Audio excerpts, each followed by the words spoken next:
most fundamental flaws in our economic policy today is the idea that we need prices to continually go up. We have a stated monetary policy of price inflation. The Federal Reserve has a stated goal of about 2.5% inflation every single year. And that's based on kind of a Keynes, kind of really a bastardization of Keynes economic theories.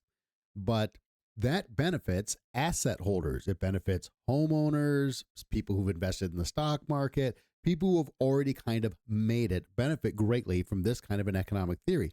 People who are trying to improve their lives, raise their standard of living, are punished by this kind of economic theory. This is where this divide in the United States is really coming from.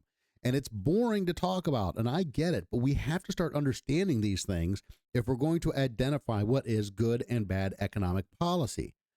From the end of the Civil War through the turn of the century, we had the Industrial Revolution. We had this massive explosion of industrial growth, industrial capacity, the increase in industrial capacity.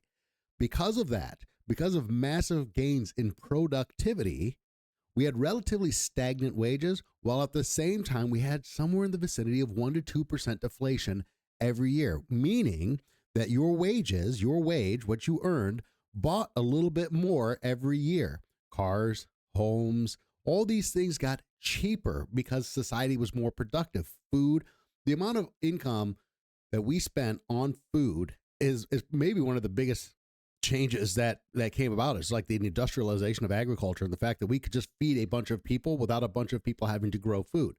So all these changes made things cheaper. We allowed this deflation to actually happen. And this is largely responsible for the birth of really the first wealthy middle class. That's how it happened.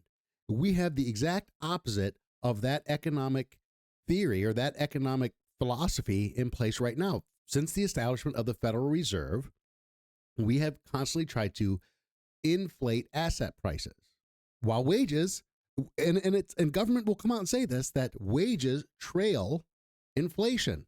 They're telling you you're never going to catch up. They're telling you that if wages follow inflation, that means that your wages are never going to catch up with the new cost of living.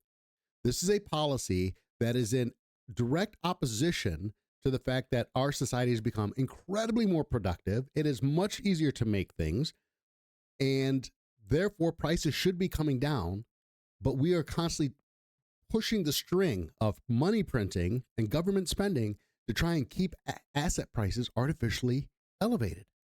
That's a change that needs to be made, and it's not hard. It's not complicated. We don't have to end the Fed.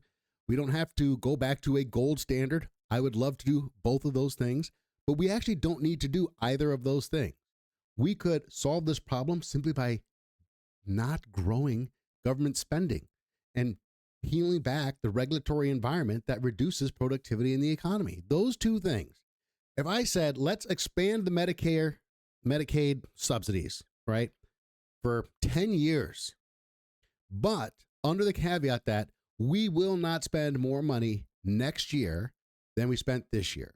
As a matter of fact, I'm going to say that the Medicare subsidies can be expanded only insofar as every year of their expansion or every year of their extension, we don't spend more money than we did the year before.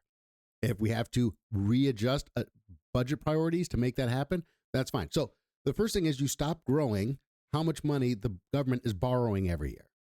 All right, that's the first thing you have to do so that you stop massively expanding the money supply. The second thing you have to do is reduce the regulatory environment so that we can be even more productive, and so that those productivity gains are reflected in lower prices through the economy because the production and distribution of these goods and services becomes easier. You do those things, those two things, and immediately you start seeing prices come down. Wages may stay stagnant, but it doesn't matter if things are getting cheaper.